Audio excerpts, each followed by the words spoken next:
अस्सलाम वालेकुम नाज़रीन, सिंध टेलीविजन न्यूज़ जे पारां मां आहियां मुंहिंजो मेज़बान फ़याज़ नाइच। नाज़रीन, अॼु यकीनी तौर ते मुल्क ख़बरुनि जे हवाले सां काफ़ी गरम रहियो।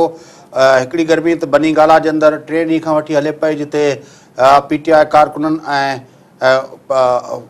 सिक्योरिटी जे इदारनि जे विच में, ख़ासि तरह पंजाब पुलिस जेका आहे उनजे विच में ऐं इस्लामाबाद पुलिस जे विच में जेको आहे उहो जेका झड़पनि जो हिकिड़ो सिलसिलो हलंदड़ आहे। पर उनखां वधीक जेका डेवलपमेंट थी आहे, जो कि मुल्क जे अंदरि पाकिस्तान जे वफ़ाक़ी वज़ीर इंफॉर्मेशन जे वफ़ाक़ी वज़ीर परवेज़ रशीद खे पंहिंजे उहिदे तां हटायो वियो आहे। ऐं उनजो सबबु जेको आहे, प्राइम मिनिस्टर हाउस पारां हिकिड़ो नोटिफिकेशन जेका प्रेस रिलीज़ जारी कयो वियो। उनमें चयो वियो त जेको ख़बर लीक थी हुई, डॉन जे अंदरि जेका ख़बर आई हुई, सर एलमेडा जेको सीनियर सहाफ़ी आहे उन जेका ख़बर ॾिनी हुई, जंहिंमें नेशनल सिक्योरिटी जे इजलास जे बारे जे हवाले सां उनमें ख़बर में चयो वियो हो त उनमें सिविलियन हुकूमत जे पारां जेको सेक्रेटरी दाख़िला आहे उनजे पारां, बल्कि सेक्रेटरी ख़ारजा पारां ब्रीफिंग ॾिनी वई त पाकिस्तान आइसोलेशन जो शिकार थी वियो आहे। ऐं उन ते जेको आहे इहो चयो वियो त शहबाज़ शरीफ़ साहब जेको आहे उन ते चयो त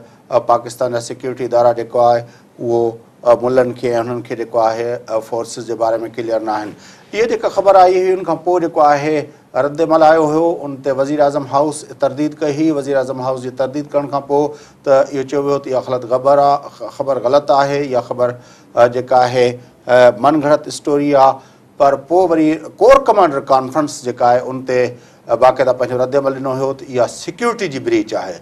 उनखां पोइ जेको आहे हलंदो रहियो, तजिया तबसरा मामला हलंदा रहिया। अॼु आख़िर हिकिड़ो उनजो आउटकम इहो आयो आहे त वज़ीर आज़म हाउस पाण कन्फेस कयो आहे त जेके इब्तिदाई पंहिंजो मिलिया आहिनि, जेके शाहिदियूं मिलियूं आहिनि, उन मुताबिक़ इंफॉर्मेशन मिनिस्टर जे पार्ट ते लैप्स आहे, मतिलबु उनजे पार्ट ते हिकिड़ी कोताही नज़र अचे थी पई। गुफ़्तगू कंदासूं। असां सां गॾु आहिनि मुल्क जे नामेरा तजनिगार एडवोकेट शाहब उस्तो साहब। अचो त उन गुफ़्तगू कंदासीं। साईं अस्सलाम वालेकुम। उस्तो साहब, छा थींदो? साईं, हीअ ॾाढी ख़तरनाक डेवलपमेंट थी आहे जेका परवेज़ रशीद साहब जो जेको सैक थियणु आहे, इन सां लॻे थो त हालतूं जेके आहिनि उहे तेज़ीअ सां तब्दील थी रहियूं आहिनि।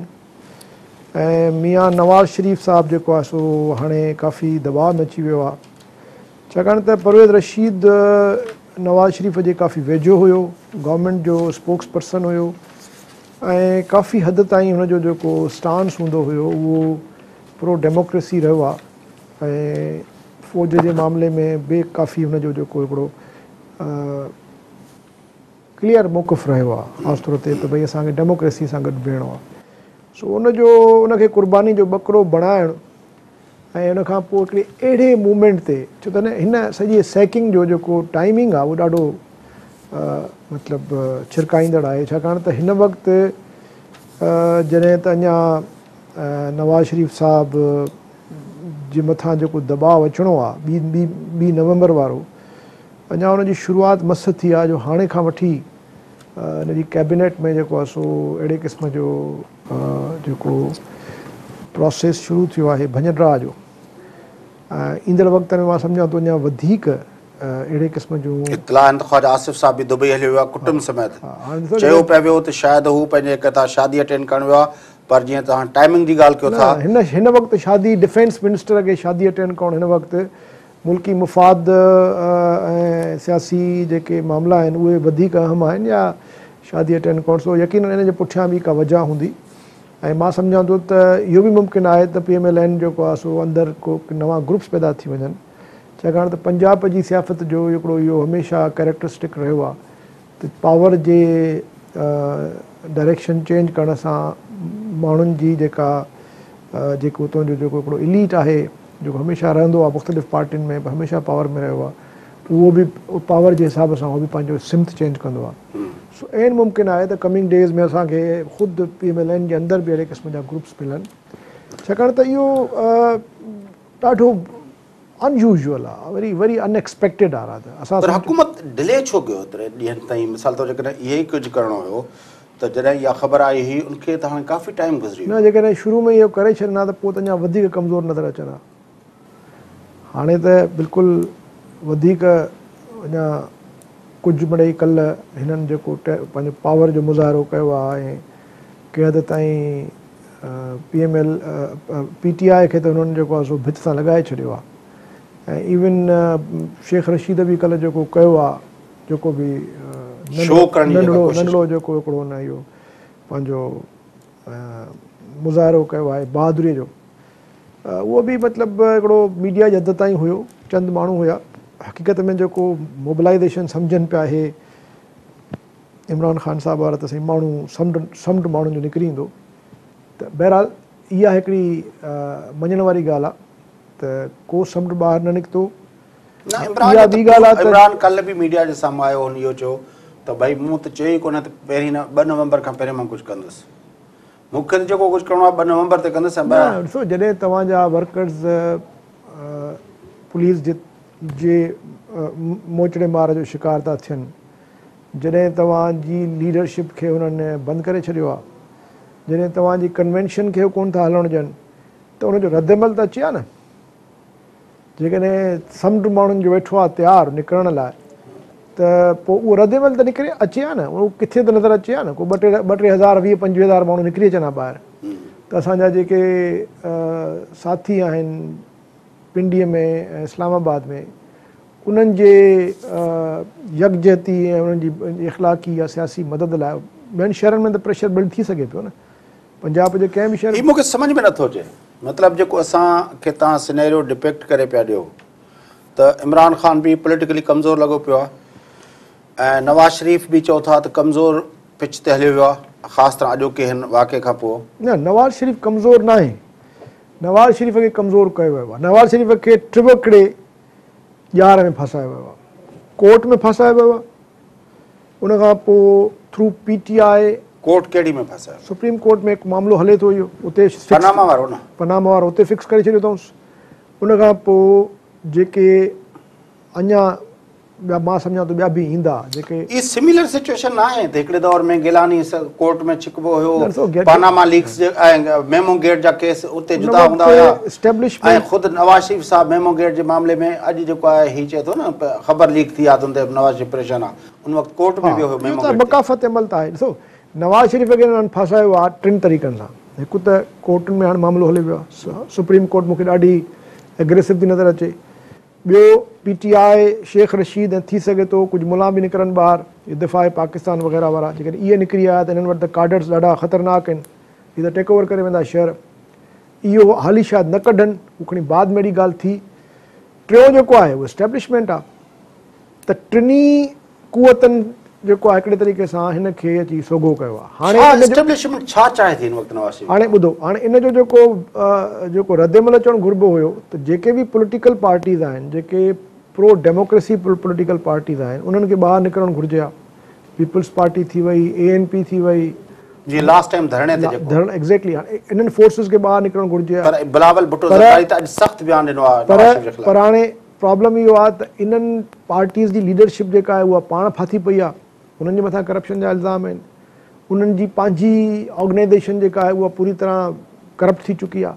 तव्हां चओ था त इमरान ख़ान हिन वक़्तु रॉन्ग साइड ते बीठल आहे? न, Imran Khan fundamentally wrong side ते आहे। इमरान ख़ान जे तरीक़े सां सेबोटाज थो करे। तारीख़ी जेके तसलसुल में तव्हां ॾिसंदो त इमरान ख़ान जो रोल जेको आहे उहो नेगेटिव साबित थींदो, छाकाणि त हाणे त ॻाल्हि साबित थी वई त इमरान ख़ान पाण त कुझु कोन करे सघियो। हाणे त ॿियूं क़ुवतूं मैदान में लही आयूं आहिनि। हाणे जेको बि थिए थो उहो बिहाइंड द कर्टन थो थिए, ऐं जेको पोइते वेही जेको नज़र थो अचे हाणे उहो त साफ़ु लॻे थो त दॿा पुठियां आयो आहे। हाणे हे त कुझु न करे सघिया कल्ह, या शायदि हे कुझु करे ई न सघंदासीं। हुननि वटि कैडर त आहे कोन। मां अचां पियो त को शायदि 100 माण्हू बि कोन हुया 3 वारनि ते PTI जा। हेॾो वॾो शहर आहे 2 करोड़नि जो, कराची में 100 माण्हू बि कोन कढी सघिया आहिनि। त हो त पंहिंजो PTI त ॾेवालपणो ॾेखारे चुकी आहे, तंहिंजे करे एस्टेब्लिशमेंट खे हाणे बेनकाब थी निकिरणो पियो आहे ॿाहिरि। हाणे ॾिसणो इहो आहे त छा चाहे थी एस्टेब्लिशमेंट? साईं ॾिसो ॻाल्हि आहे ॾिसो ॻाल्हि आहे त जेको असां रोज़ एस्टेब्लिशमेंट चऊं ॿ ॻाल्हियूं छा चाहिनि था? ॾिसो, 2 ॻाल्हियूं आहिनि। हिकु त आर्मी चीफ चए थो मूंखे एक्सटेंशन न खपे। पॉलिटिकल लीडरशिप जेका असांजी आहे, जेका अक्रॉस द बोर्ड, उहो पंहिंजो इख़लाक़ी जेका ताक़त आहे उहा काफ़ी हद ताईं कमज़ोर करे चुकी आहे या विञाए चुकी आहे। छाकाणि त उन्हनि जा जेके अफ़ाल आहिनि, घटि में घटि माण्हू कन्विंस न आहिनि त असांजी लीडरशिप जेका आहे उहा वाकई सिंसियरली डेमोक्रेटिक प्रो पीपल ऐं कमिटेड लीडरशिप आहे। हू सम्झनि था त इहे जेके आहिनि मोस्टली जेके लीडर्स वेठा आहिनि इहे इन्हनि धंधो शुरू करे छॾियो आहे। इन्हनि जे लाइ इहा सियाफ़त जेका आहे हिकिड़ो कारोबार आहे। मां हिकिड़ो वक़फ़ो वठां थो, पोइ मां ज़रूरु इहो पुछणु चाहींदुसि त वाक़ई हिन वक़्तु हिन जंक्चर ते जॾहिं आर्मी चीफ बि चाहे थो त मां एक्सटेंशन न वठंदुमि ऐं ॿिया बि अहिड़ा के मसइला न आहिनि जंहिंजे विच में परवेज़ मुशर्रफ बि हलियो हुयो जेको अॻे बोन ऑफ कंटेंशन हुयो एस्टेब्लिशमेंट नवाज़ शरीफ़ जे विच में। ऑपरेशन जा मामला जेके हुया उहे बि फ़ौज पंहिंजी मर्ज़ी सां कया। पंजाब जे अंदरि बि ऑपरेशन हुन करे छॾियो। ख़ुदि जेको आहे इंडिया जे बारे में नवाज़ शरीफ़ जेका पॉलिसी मोदी खे घुराइण या मोदी जो हुनजो घर अचणु उन हवाले सां बि हाणे क्लियर थी वियो आहे त परवेज़ पंहिंजो बल्कि नवाज़ शरीफ़ हाणे उहो ई एग्रेसिव टोन ॻाल्हाए थो जेको मिसाल तौरु शायदि हुन पासे खे पसंदि हुजे। त पोइ आख़िर आर्मी पंहिंजो एस्टेब्लिशमेंट ऐं पाकिस्तान जे सिविलियन हुकूमत जे विच में छा आहे? वक़फ़े खां पोइ मां चाहींदुमि तिन ते गुफ़्तगू कयूं। नाज़रीन वठो था वक़फ़ो, वापसि अची प्रोग्राम खां ॿुधायूं था असां गॾु रहिजो।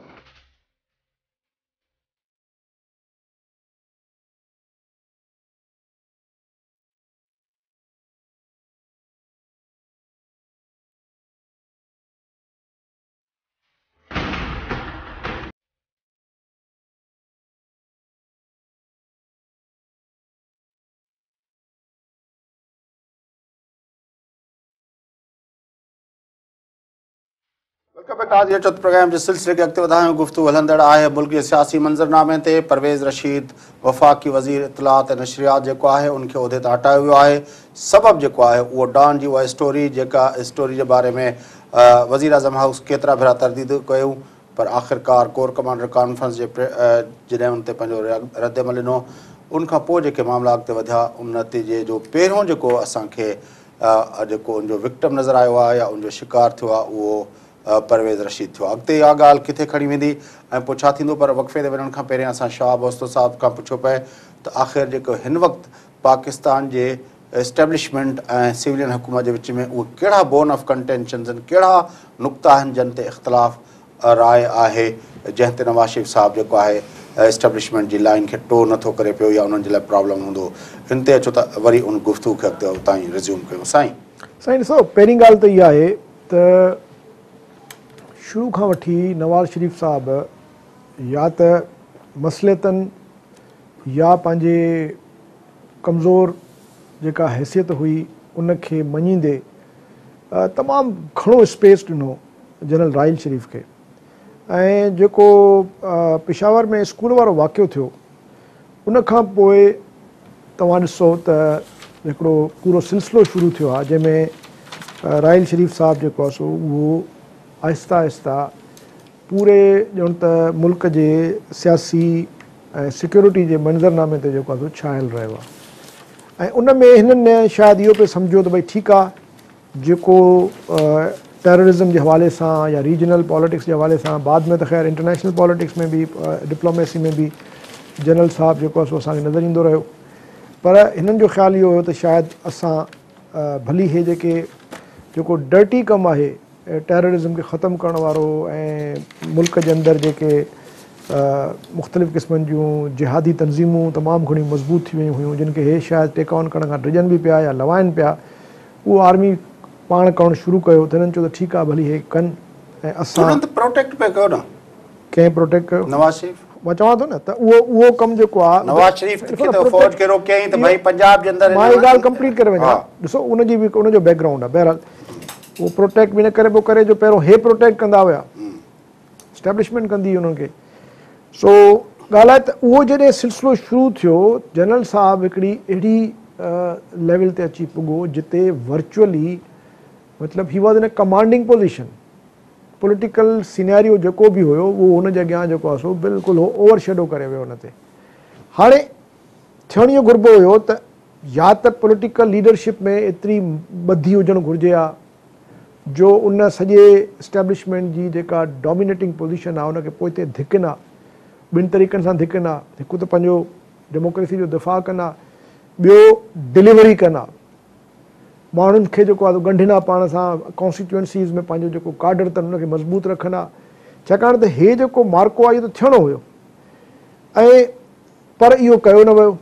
छाकाणि त इन विच में हुननि जेको आहे तारपीडो छॾियो वरी इमरान ख़ान जो। इमरान ख़ान साहिबु मुस्तक़िल नवाज़ शरीफ़ खे बैकफुट ते रखंदो आयो आहे। पीपल्स पार्टी खे भॼाए कढियो उन्हनि, पीपल्स पार्टी लीडरशिप भॼी वई। हाणे बिलावल साहिबु त निकितो आहे ॿाहिरि, पर विल टेक टाइम। ऐं पीपल्स पार्टी जी जेका लीडरशिप आहे जेको भॼाए कीअं कढूं, ज़रदारी साहिबु त सेल्फ एग्ज़ाइल आहे, उनखे कंहिं वॉट रोके थो न। एवर वॉट एवर सो पाणी बयानु ॾिनई को बयानु को पंहिंजो कंहिं लिखित कोन ॾिनो। हाणे इन ते बहस कोन जायो आहे, उहो त हाणे तव्हां भली चओ, पर जेका हक़ीक़त आहे उहा त इहा ई आहे त जेकॾहिं न, पर इहो सेल्फ क़यादत एग्ज़ाइल आहे में न। छो वियो आहे? मां चवां थो क़यादत आहे न, उहो जेको सेल्फ ॻाल्हाए एग्ज़ाइल थी, में पंहिंजी गवर्नमेंट हूंदे को वेंदो आहे। मां चवां थो उहो क़यादत खे इहा ख़बर हुजणु घुरिजे हिकिड़े पॉलिटिकल लीडर खे त मां जेको ॻाल्हायां थो इन खां पोइ मुंहिंजे लाइ हालतूं हूंदियूं रहण जहिड़ियूं। एग्ज़ैक्टली उहा ई ॻाल्हि थो कयां न, त इहा ग़लती उन खां पोइ ज़रदारी साहिब जी पंहिंजी आहे। ग़लती हुई या न हुई उहो हिकिड़ो अलॻि बहस आहे। ॻाल्हि आहे त तव्हां ॾिसो थिए छा थो त जॾहिं हिक हिक ते दबाव पवे थो त पोइ हिरड़ियूं था कनि, पोइ थोरो थोरो फाउल बि था करे वञनि। पर जॾहिं सभिनी ते वक़्तु अचण वारो आहे, जीअं हाणे हिकिड़ो अचे पियो, लॻे पियो सभिनी खे त भई हाणे एस्टेब्लिशमेंट एतिरी मज़बूत थी वई आहे त तव्हां सभु गॾिजी वियो जमहूरियत खे बचाइण जे नून लीग पाण में इत्तेहाद कोन्हे न साईं। चवां थो न साईं, बुनियादी तौर नून ते लीग तव्हां ॾिठो जॾहिं लास्ट टाइम धरणे जे सूरत हाल हुई त चौधरी निसार उन वक़्तु एतिज़ाज़ हसन हिननि ते पिया हमला कया। बिल्कुलु बिल्कुलु छा सूरत हाल हुई भाई, तव्हां सां पार्टियूं बीठियूं जेके, चौधरी निसार उन वक़्तु हमला पियो करे। हा बिल्कुलु सही ॻाल्हि आहे। त इनजे ई करे त हिननि पंहिंजी टफ जेका विञाई न। हाणे उहो जेको एॾो सारो ग्राउंड हो गेन करे विया आहिनि ऐं उन सां गॾोगॾु जेको पब्लिक में जनरल साहिब जी जेका पॉपुलैरिटी आहे उहो त आहे पंहिंजी जाइ ते। ॿियो जेको मसइलो थियो न, पर जनरल साहिब खे हिकिड़ो महीनो आहे न साईं। ॿुधो न सर, ॿियो मसइलो जेको आहे उहो इहो आहे त इहो ई त सवाल आहे जंहिं ते माण्हू मुंझल आहिनि। ॿुधो, मीडिया जेका आहे उहा बिल्कुलु हाणे पहिरियों जीअं स्टेप वेहंदी हुई डेमोक्रेटिक फोर्सिस सां, सिविलियन गवर्नमेंट सां, हाणे होॾे शिफ्ट करे वई आहे। मतिलबु हिकिड़ो कंप्लीट शिफ्ट आहे। मीडिया या त जेको आहे सो पोइ ते हटी वई आहे, डिॼी वई आहे, या मीडिया घटि में घटि हिननि खे डिफेंड करण जी हाणे पोज़ीशन में कोन्हे, छो त हिननि जा अफ़ाल अहिड़ा ख़राब थी चुका आहिनि। असांजी जेका सिविलियन लीडरशिप आहे अहिड़ा ठाहे छॾिया अथनि न पाण civilians, whatever Pakistan protection ordinance ठाहे छॾियो अथऊं। इहो ई ट्रैप आहे न साईं। उहो पेमरा अहिड़ी ठाहे छॾी अथऊं, पेमरा ते जेको माण्हू नवाज़ शरीफ़ साहिबु पंहिंजो पसंदीदा माण्हू रखियो आहे, उहो हर वक़्तु जेको आहे मीडिया जे इदारनि जे मथां जेको आहे हर वक़्तु अहिड़ो। उहा ई ॻाल्हि थो कयां त इहे सभु हिन आहिस्ता आहिस्ता पंहिंजी पिच जेको आहे सो छॾंदा विया आहिनि। हाणे हिन स्टेज ते वरी जेको हे लीक थियो आहे, इहो लीक करण जी पहिरियों त का ज़रूरत कोन हुई। जेका शइ लीक थी आहे उहा पब्लिक डोमेन में ऑलरेडी हुई, कंहिंखे ख़बर न हुई। पोइ जॾहिं लीक थियो त उन लीक खे हिननि बजाए या त उहो डिफेंड कनि या ग़लती करे एडमिट करे उन वक़्तु हुनजो प्रेशर रिलीज़ करे छॾींदा, जेको हाणे न कढियो अथऊं जेको आहे जेकॾहिं वाक़ई हे इन्वॉल्व आहे। मां चवां थो कंटेंशन छा आहे हिन वक़्तु? सही कंटेंशन इहो आहे। जनरल चओ था त जनरल साहिब जी पंहिंजो रेपुटेशन में भली थी वई आहे। मूंखे सम्झ में अचे थो, छाकाणि त अॻे जेको हिननि जो हुयो जॾहिं लास्ट टाइम धरणो हुयो तॾहिं हर कंहिं चयो पिया त भई 3-4 मेजर इशूज़ इंडिया पॉलिसी ते नवाज़ शरीफ़ ऐं हाणे बि आहे, उहो हाणे बि आहे। ॾिसो मसइलो पर हाणे त नवाज़ शरीफ़ उहो ई ॿोली ॿोले थो जेका मसइलो इहो आहे त मुस्लमान परवेज़ मुशर्रफ जो बि उन वक़्तु प्रेशर हुयो। परवेज़ मुशर्रफ जे मथां उहो हुयो त उन वक़्तु चयूं पिया त परवेज़ मुशर्रफ जे मथां उहो हुयो। हाणे परवेज़ मुशर्रफ साहिब बि ॿार सेहतमंद ज़बरदस्त मुशर्रफ प्रेशर त ख़ैर हाणे एॾो को न हुयो। मसइलो आहे कोर्स आर्टिकल 6 जे लाइ जॾहिं उनखे खणी पिया उनखे खणी विया सीएमएच उहो त हुननि ॾेखारे छॾियो, पंहिंजो ताक़त जो मुज़ाहिरो करे छॾियो। बुनियादी ॻाल्हि जेका हुई उहा हुई पीटीआई जो दबाव, मुस्तक़िल दबाव हुई।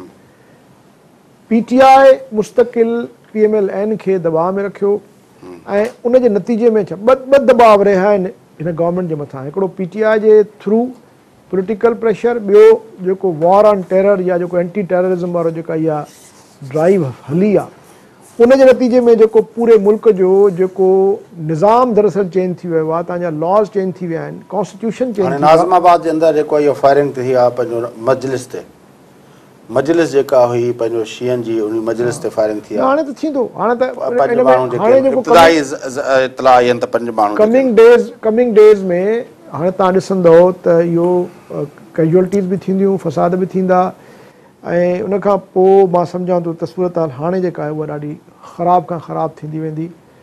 छाकाणि त हे जेको अॼु डेवलपमेंट थी आहे परवेज़ रशीद वारी ऐं ख़्वाजा आसिफ़ वारी ऐं जंहिं तरीक़े सां गवर्नमेंट बिल्कुलु दीवार सां लॻिजी वई आहे हाणे, उन खां पोइ हाणे त मुंहिंजो न आहे ख़्यालु त का अनलेस त को हेॾी का दिलेरी ॾेखारे निकिरी अचनि ॿाहिरि सभु पॉलिटिकल पार्टी त अची बीहनि नवाज़ शरीफ़ सां गॾु ऐं उन खां पोइ हिकिड़ो इंटरनेशनल प्रेशर अचे। मुंहिंजो सवाल हो तव्हांजो जवाबु इहो आहे, ॾिसो छा एस्टेब्लिशमेंट छा थी चाहे नवाज शरीफ नथो करे? मुंहिंजो ख़्यालु इहो आहे हाणे हिकिड़ो जनरल साहब वञे थो, उनजी जेका गुडविल आहे उहा हाणे पीक ते आहे, उन गुडविल जो मुकमिल तौर ते हे फ़ाइदो वठंदा, एस्टेब्लिशमेंट बि वठंदी ऐं एंटी नवाज शरीफ फोर्स बि वठंदा। पोइ जेका ॿियो जेको मसइलो थींदो, छाकाणि त हाणे त काफ़ी देरि थी वई आहे एक्सटेंशन ॾियण जी, छो त एक्सटेंशन हाणे जेकॾहिं राहिल शरीफ साहिब खे मिले थी त माना मतिलबु इहो जहिड़ो हुयो एक्सटेंशन जो, तंहिं करे एक्सटेंशन त हाणे दैट टाइम इज़ गॉन।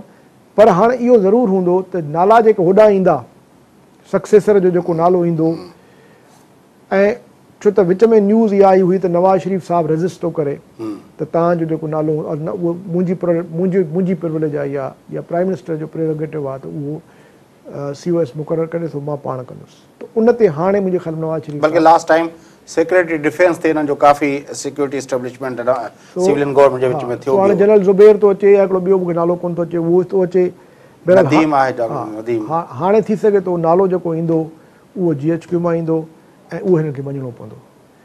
इहो इन में बि जेकॾहिं नवाज़ शरीफ साहिबु बची थो वञे त इहा बि हिकिड़ी मुंहिंजे ख़्याल में मिरेकल हूंदो, छाकाणि त हाणे गेम हुननि जे हथ में अची वई आहे। हाणे मुल्क जे अंदरि अला पनाह ॾे फसाद बि थी सघनि था, हाणे कुझु बि छाकाणि त ॾिसो अल्टीमेटली इहो थींदो त नवाज़ शरीफ जेकॾहिं अर्ली इलेक्शन ॾिसो था, ॿुधो, नवाज़ शरीफ जेकॾहिं रजिस्ट थो करे इंडिविजुअली पर्सनली ऐं पार्टी में का जेकॾहिं भञन राह थी वञे त पोइ त गेम इज़ ओवर। पर जेकॾहिं पार्टी इंटैक्ट आहे, पीपल्स पार्टी, ANP, इहे जेके पॉलिटिकल पार्टीज़ आहिनि, MQM, इहे जेकॾहिं गॾु थी वञनि सभु ऐं रेज़िस्टेंस ॾियनि था, MQM सतार ग्रुप जेको आहे, जेकॾहिं उहो बि, छो त उन्हनि जे लाइ बि प्रॉब्लम आहे। ॻाल्हि इहा आहे त इंडिविजुअली सभु सतायल आहिनि एस्टेब्लिशमेंट जा, पर उहो गॾिजनि कोन था पाण में, उन्हनि जूं पंहिंजूं मजबूरियूं आहिनि या उन्हनि जे अंदरि जेको फितरती जेको हिकिड़ो सेक्टेरियनिज़म जेका आहे न, पॉलिटिकल सेक्टेरियनिज़म, उनजो शिकार थियल आहिनि।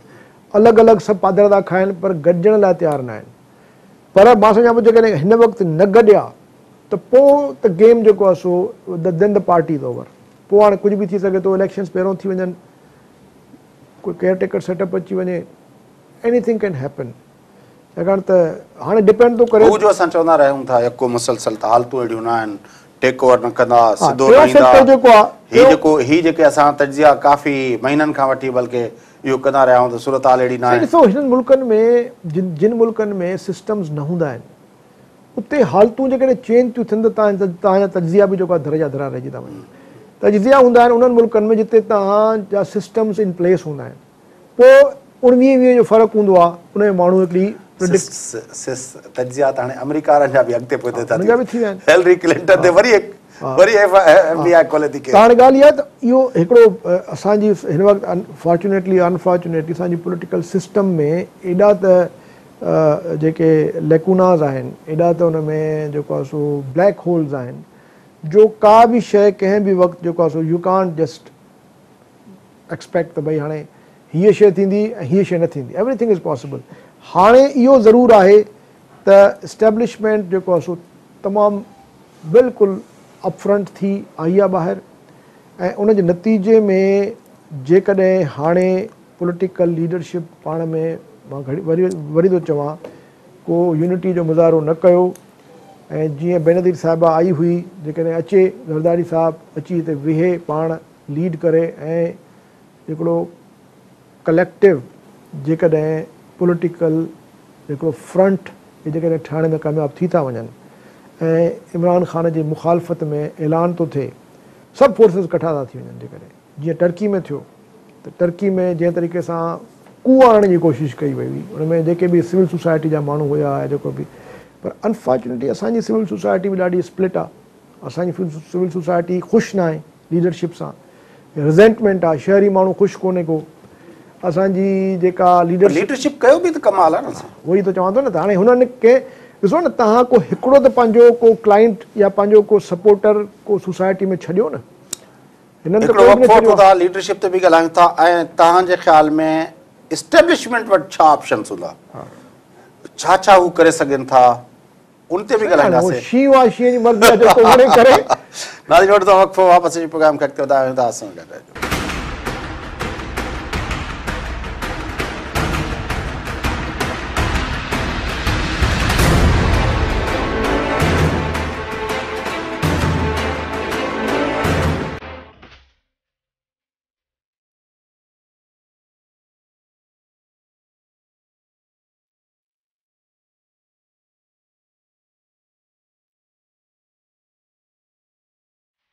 वेलकम बैक नाज़रीन जो प्रोग्राम जे सिलसिले खे अॻिते वधायूं। पाकिस्तान जे सियासी मंज़रनामे ते हिकु ॿी ड्रामाई ख़बर जंहिंजे हवाले सां गुफ़्तगू हलंदड़ हुई। वफ़ाक़ी वज़ीर इतलात ऐं नशरियात परवेज़ रशीद साहब खे जेको आहे पंहिंजे उहिदे तां हटायो वियो आहे। उन सां गॾोगॾु जेको आहे मुल्क जे सियासी मंज़रनामे तां जेका ॿी ख़बर बि जेका अॼु की हिन में हेडलाइन जी ज़ीनत बणी त दिफ़ा वारो वज़ीर ख़्वाजा आसिफ़ जेको आहे उहो दुबई हलियो वियो आहे पंहिंजे कुटुंब समेत। तोड़े जो हुन इहो चयो आहे त वापसि ईंदो, पर हिकिड़ो ख़बरुनि ऐं तजियनि तबसरनि पेशन गोयनि ऐं अफ़वाहुनि जो सिलसिलो तेज़ आहे। उन ते असांजी गुफ़्तगू हलंदड़ हुई। पाकिस्तान जे अंदरि जेको हिन वक़्तु जेको थिए पियो, शाह वोस्तो साहिब सां गॾु आहिनि। उन जो ख़्यालु इहो हुओ त हीअ इस्टेब्लिशमेंट ऐं सिविलियन गवर्नमेंट जे विच में हिकिड़ी टग ऑफ वार आहे ऐं इमरान ख़ान हिन वक़्तु जेको आहे सिविलियन गवर्नमेंट जे ख़िलाफ़ु ऐं इस्टेब्लिशमेंट जे पासे बीठल आहे। पर इस्टेब्लिशमेंट ऐं हुननि जे विच में जेको तकरार आहे उन हवाले सां बि असां पुछियो शाह वोस्तो खां। पर हाणे असां इन नुक़्ते ते वेंदासूं त आख़िर इस्टेब्लिशमेंट जंहिंजो नालो आहे उन वटि ऑप्शन्स छा आहिनि, उन ते गुफ़्तगू कंदासूं। ओस्ते साहिब खां पुछण उनजो तजुर्बो वठण जी कोशिशि कंदासीं। जी सर। साईं ॾिसो, इहा ॻाल्हि असांखे मञणी पवंदी त नवाज़ शरीफ़ वाहिद पॉलिटिकल लीडर हुयो, छाकाणि त पंजाब जे middle class upper middle class जी नुमाइंदगी पियो करे, जेको इस्टेब्लिशमेंट खे कंहिं न कंहिं हद ताईं पोइ ते धिके सघे पियो, घटि में घटि रेज़िस्ट करे सघे पियो। सो पीपल्स पार्टी जा त दीवालपणा निकिरी चुका आहिनि, उहो तव्हां ॾिसो था पाण। PTI जो जेको दारोमदार आहे उहो दरअसल कन्फ्रंटेशनल पॉलिटिक्स ते आहे। पर फ़ैसिला गुज़िरियल 5 सालनि में फ़ैसिला कुन मौक़नि ते इस्टेब्लिशमेंट सां गॾु रहियो। केरु? नवाज़ शरीफ़।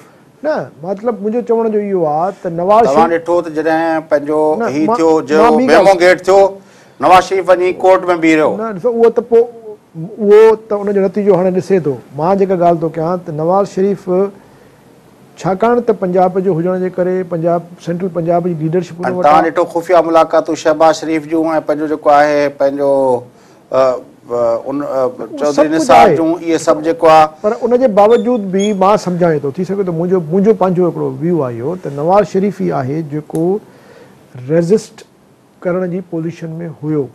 ऐं नवाज़ शरीफ़ उनजो इज़हार बि कयो जो इंडिया सां जेका डिप्लोमेसी करण जी कोशिशि कई, रिप्रोशमा करण जी कोशिशि कई, मोदी खे इनवाइट कयईं, पंहिंजे घर घुराईं। ऐं शुरू में अची जेको मुशरफ़ खे न ट्राए कयो, ज़रदारी साहिब त मुशरफ़ खे जेको आहे सो गॉड ऑफ ऑनर ॾेई इज़त सां मोकिलियो। त हिन बुनियादी तौर ते त हे माण्हू जेको आहे नवाज़ शरीफ़ साहिबु जेको आहे, ज़रदारी साहिब बि 5 साल ईअं ई लॻो त इस्टेब्लिशमेंट जे लाइ नाक़ाबिल क़बूल आहे। हुन बि चयो त भई असां फर्स्ट न्यूक्लियर स्ट्राइक न कंदासीं। हुन बि हिंदुस्तान खे पॉज़िटिव सिग्नल ॾियण जी कोशिशि कई। हुन त अञा वधीक करे जेको ही नथो करे, हुन त ईरान सां बि जेको आहे पेचअप करण जी कोशिशि कई। हुन त मां तव्हांजी ॻाल्हि सम्झां थो, तव्हां ॻाल्हि सही था कयो। हुन अलामती तौर ते कोशिशि कई, पर हे काफ़ी हद ताईं अड़ियो रहियो आहे। ऐं हिन कोशिशि इहा ई कई आहे त कुझु बि थी पए। अच्छा, ॿियो हिन जो जेको ज़ाहिर आहे हुनखे बि घोरो क़ुर्बान करणो पियो मेमो गेट ते। न हिनखे जेको फोर्स आहे उहो ज़रदारी जे मुक़ाबले में वधीक सगारो फोर्स आहे न, छाकाणि त सेंट्रल पंजाब जा लीडरशिप सॼी जेका उहा हे थो रिप्रेज़ेंट करे। नवाज़ इमरान ख़ान साहिब वटि त जेके आहिनि इहे छोकिरा पार्टी अथसि, जेको मेन इमरान ख़ान एॾो वॾो वोट कयो आहे सेंट्रल पंजाब में। सही, उहो मतिलबु मिडिल क्लास जो जेको नौजवान तबिको आहे इमरान ख़ान सां ज़रूरु आहे, पर जेको फाइनेंशियल इंट्रस्ट वारो आहे, इंडस्ट्रियल क्लासिस आहिनि, कमर्शियल इंट्रस्ट जेके हलाइनि था पाकिस्तान खे, उहे जेके टेक्सटाइल टाइकून्स आहिनि, इहे त सभु हिन सां गॾु बीठा आहिनि न शुरू खां वठी। त हिन खे मां चवां थो इमरान ख़ान जो एॾो वॾो जेको वोट बैंक आहे सेंट्रल वोट बैंक, ॾिसो न वोट बैंक जी जेसि ताईं ॻाल्हि आहे, वोट बैंक जेसि ताईं इलेक्शन माण्हू खटे कोन थो ऐं उनखां पोइ पावर शिफ्ट कोन थो थिए, वोट बैंक जी का एतिरी अहमियत कोन्हे का। हाणे जेकॾहिं वोट बैंक हुयो त निकिरिया न उहो माण्हू, किथे आहे उहो माण्हू? लाहौर में छो न निकिता? 4 वकील निकिता जिन्हनि जी माल रोड ते जेको माण्हू खे चपाट आहे। तगड़ी हिन मसइले जी ॻाल्हि आहे, पर इमरान डिसाइसिव फोर्स आहे न। तव्हांखे ख़बर आहे जेको इमरान जेको धरणो हुयो पंहिंजो हिते रायविंड जॾहिं हुयो, ॾिसो ॻाल्हि ॿुधो, तव्हां उन जलसे जे बारे में पुछो। केक पेस्ट्रियूं खाइण जे लाइ ऐं सॉफ्ट हिकिड़ो जेको मूवमेंट हूंदी आहे जंहिंमें तव्हांखे एंटरटेनमेंट जो मवाद बि शामिलु आहे ऐं उन में तव्हां हिकिड़ो तफ़रीह बि उन में शामिलु आहे, उन में पिकनिक वारो माहौल बि शामिलु आहे उन में। ऐं हीअ जेको हाणे प्रेशर आयो जॾहिं ज़मीन आसमान जो फ़र्क़ु आहे।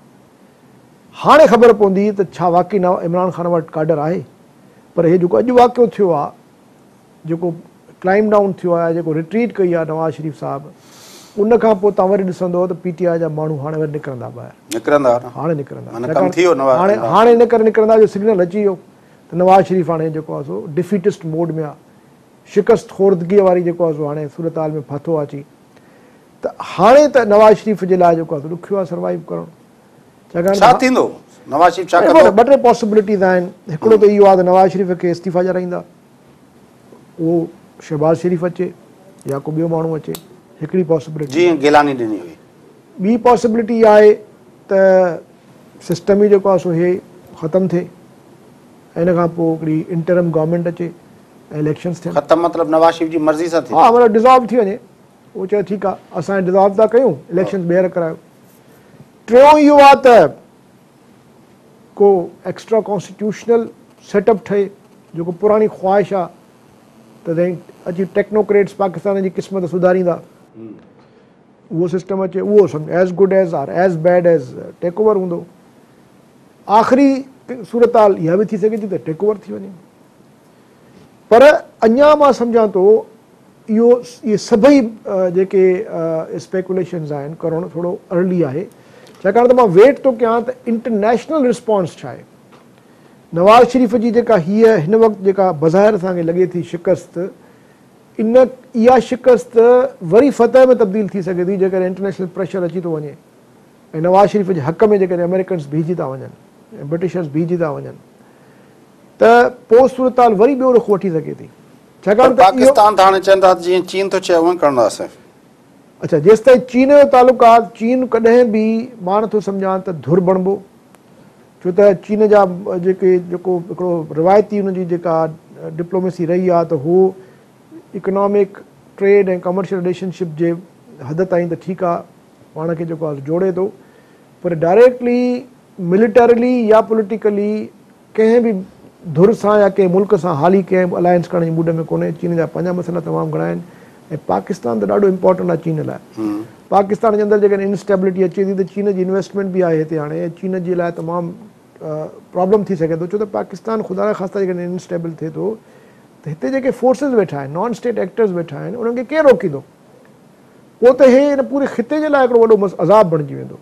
तंहिंजे करे इंटरनेशनल हिकिड़ो इहो इंट्रस्ट बिल्कुलु मौजूदु आहे त पाकिस्तान में छुड़वागी न हुजे, कंहिं बि ताक़तवर धुर खे जेको आहे सफ़ा ईअं सभु अंडा हुनजे जेको आहे खारीअ में न विझजनि, बैलेंस हुजणु घुरिजे। पाकिस्तान इराक कंहिंखे इहा ख़बर आहे त पाकिस्तान जे अंदरि स्टेबिलिटी ऐं कंट्रोल करण जे लाइ हिकिड़ो इदारो आहे, उहो आहे पाकिस्तान जी फ़ौज। पर साईं ॾिसो न, फ़ौज बि उहो त हिकिड़े आलमी तरह ते हिकिड़ो मञल हिकिड़ो नॉर्म आहे त भई तव्हांखे जेकॾहिं वज़ीरिस्तान लाइ करिणो आहे त आर्मी सां ॻाल्हायो, फ़ौज खे कन्विंस कयो, हाणे बि आहे। मतिलबु उन्हनि खे इहा ख़बर आहे त उन्हनि मामलनि में फ़ौज इंडिपेंडेंटली ऑपरेट कंदी आहे, सिविलियंस जे मातहत बि न हूंदी आहे। तव्हां मूंखे ॿुधायो त फ़ौज सां बि त अमेरिका जा केॾा इख़्तिलाफ़ रहिया, मुशर्रफ जे ज़माने में रहिया न।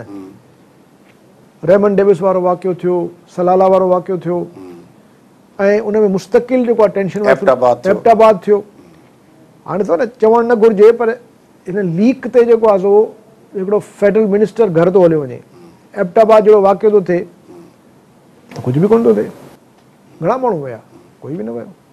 केरु वियो? किथे को थोरो फेल्यूर, सिक्योरिटी फेल्यूर हुयो। त पर ईअं न आहे त जीअं असां सम्झूं था त जेकॾहिं फ़ौज अची थी वञे त अमेरिकन्स कंफर्टेबल आहिनि, न, हुननि लाइ ॿिया मसइला आहिनि। पोइ हुननि जे लाइ ऑल्टरनेटिव तमामु थोरा था रहिजी वञनि। हाणे हिन वटि ऑल्टरनेटिव। अच्छा, हाणे जेको सवेर तव्हां ॻाल्हि ॿोल पिया कई, तव्हां चओ था त कन्क्लूडिंग जेका हिन सॼी जेको कन्क्लूजन थींदो, क्लाइमेक्स थींदो, उहो डिपेंड कंदो इंटरनेशनल प्रेशर्स ते। पर सवेर जेको तव्हां तर्जो कयो त इन कन्क्लूजन में हिकिड़ो ॿियो फैक्टर इम्पोर्टेंट थी सघे थो, उहो आहिनि पॉलिटिकल फोर्सिस। अचकज़ई साहब छा थो करे, पंहिंजो असफंदियार ख़ान छा थो करे, नेशनल पार्टी छा थी करे, पंहिंजो ही पीपल्स पार्टी छा थी करे, फज़लुर रहमान त बीठो आहे हुन सां। न, हाणे बीठो आहे न, कलाबाज़ी खणण में देरि न कंदो आहे। मौलाना फज़लुर रहमान छा थो करे? फज़लुर रहमान साहब खे त वॾे में वॾो मसइलो आहे न, त उहो इमरान जे मामले ते उनखे पॉलिटिकल पर हिनखे अकोमोडेट कंदी आहे एस्टेब्लिशमेंट, त भई ठीकु आहे, पोइ त इमरान जी बि छुटी थी वेंदी न। जेकॾहिं का ड्रास्टिक चेंज थी अचे, जेकॾहिं असांजो सियासी मंज़रनामो बिल्कुलु हिकिड़ी पूरी हिन में स्विंग थी अचे, त डेमोक्रेसीअ मां जेको आहे हिकिड़े बिल्कुलु अदर एक्सट्रीम अची थो वञे त पोइ त इमरान ख़ान साहिब जी बि छुटी आहे, पोइ उहो बि वेठो पोइ इंतज़ारु करे 2-3 साल, ऐं पोइ थी सघे थो त हिकिड़ो वरी मुतदा महाज़ ठहे बाद में सियासी एस्टेब्लिशमेंट जे ख़िलाफ़ ARD टाइप, छाकाणि त ॾिसो पावर नवाब नसरुल्लाह खान बि कोन्हे जेको ARD ठाराए। न न मतिलबु सम्झो हाणे ईअं त कोन्हे न त तव्हां सभिनी खे घर मोकिले इमरान ख़ान खे चवंदो तूं अची हलाए मुल्क, ईअं त कोन्हे न। ॿी ॻाल्हि इहा त इहो तस्वुर जेको आहे त सिर्फ़ु हेल ताईं त इहा आहे त घर मोकिलण खां पोइ पार्टियुनि जा माण्हू मोटी था अचनि, होॾां जा माण्हू सिर्फ़ु मथियां लीडर चेंज था थियनि। हा पर मूंखे ॿुधायो मुस्लिम लीग क्यू जेका हुई उहा छा हुई? सॼी मुस्लिम लीग एन हुई, सिर्फ़ु शरीफ ब्रदर्स कोन हुया, 2-3 लास्ट टाइम तव्हां ॾिठो त जॾहिं पंहिंजो ही केस हलियो पए पंहिंजो हिन वारो मेमू गेट वारो, न हू जॾहिं केस हलियो पए मुशरफ जे बारे में, जॾहिं केस हलियो पए त उन वक़्तु चयो हुयो त उन वक़्तु जॾहिं मुशरफ इहा 3 जून ते हुई अलाए छा जंहिं तारीख़ ते इहो एमरजेंसी नाफ़िज़ कई, उन वक़्तु जेको कानून जो वज़ीर हुयो उहो वापसि न उहो वरी नवाज़ शरीफ़ जो कानून जो वज़ीर हो, हामिद ज़ाहिद अहमद। ठीकु आहे न, हाणे जेको मुशरफ जो कानून जो वज़ीर हो एमरजेंसी लागू करण वक़्तु, वरी जॾहिं एमरजेंसी जे बारे में आर्टिकल 6 पियो इन्वोव कराइण चाहे नवाज़ शरीफ़, त उनजो कानून जो वज़ीर उहो हाणे बि आहे। चवण जो मतिलबु आहे इहा त हालत आहे, त पोइ उन्हनि खे मैनेज करणु कहिड़ी ॻाल्हि आहे? 5 माण्हू पीपल्स पार्टी जा 5, नून लीग जा 5, जेको इमरान ख़ान जा 5, हुन जा। मां इहा शुरू में ई ॻाल्हि कई न त पंजाब जी पॉलिटिक्स ईअं ई रही आहे हमेशह, त पंजाब जो जेको पॉलिटिकल क्लास आहे उहो हमेशह पावर जे रुख सां जेको आहे फिरंदो आहे, जंहिं तरफ़ पावर हूंदो होॾे हले वेंदो, उते कोई इहो मसइलो कोन्हे। हिते बि बेनज़ीर हुई त इंटैक्ट हुई, हिते बि उहा सूरत थी वई आहे। हिते बि तव्हां ॾिसजो जेकॾहिं हिते बि को हिकिड़ो अहिड़े क़िस्म जो को जेकॾहिं को इंडिकेशन नज़र आयो माण्हुनि खे त भई हाणे हितां बि जेके आहिनि इस्टेब्लिशमेंट हितां बि बेदार थी वई आहे, हिननि खे बि कढणु थी चाहे, त पोइ ॾिसजो त इहे सभु लठ फरदार भुतार जेके आहिनि फ़ोननि जे भरिसां वेठा हूंदा त फ़ोन अचे छॾो। साईं तव्हांजी वॾी महिरबानी उस्ताद साहिबु, तव्हां असांखे जॉइन कयो। नाज़रीन, गुफ़्तगू तव्हां ॿुधी, यकीनी तौर ते अॼोके ॾींहं जे अंदरि इहा जेका ख़बर आई आहे, काफ़ी जेको आहिनि ख़बर जा ईंदड़ ॾींहंनि में काफ़ी जेके आहिनि वधीक जेके नतीजा आहिनि उहे साम्हूं ईंदा, छाकाणि त हीअ का मामूली ख़बर न आहे। ऐं जीअं पंहिंजो उस्ताद साहिबु ॿुधायो पिए त हीअ हिकिड़े तरह जी रिट्रीट नज़र अचे थी गवर्नमेंट जे पारां, ऐं उहा रिट्रीट केतिरे हद ताईं वेंदी, छाकाणि त इन तरह जी रिट्रीट असांखे नज़र आई हुई मेमो गेट जे मसइले ते बि, त हिकिड़ी स्टेज ते उहो ज़रदारी साहिबु सर्वाइव करे वियो, ऐं उनखां पोइ जेको आहे पर उहो जेको माण्हू हुयो पंहिंजो हक़ानी साहिबु जेको एम्बेसडर हुयो उनखे से हटाए ऐं बाक़ी मामला जेके आहिनि उहे अॻिते हलिया। हिन तरह नवाज़ शरीफ़ साहिबु बि हिन हद ताईं मैनेज करे थो वञे, या इहे मामला जेके आहिनि उहे घणो अॻिते वेंदा। ईंदड़ ॾींहं पाकिस्तान जी सियासत जा इंतिहाई अहम ॾींहं आहिनि, ऐं यकीनी तौर ते उन्हनि समूरनि जेके अपडेट्स हूंदियूं उनखे तव्हां खां बाख़बर रखंदा रहंदासूं। फ़िलहालु प्रोग्राम जो वक़्तु पूरो थिए थो, पंहिंजे मेज़बान फयाज़ नाश खे सदाईं गॾु।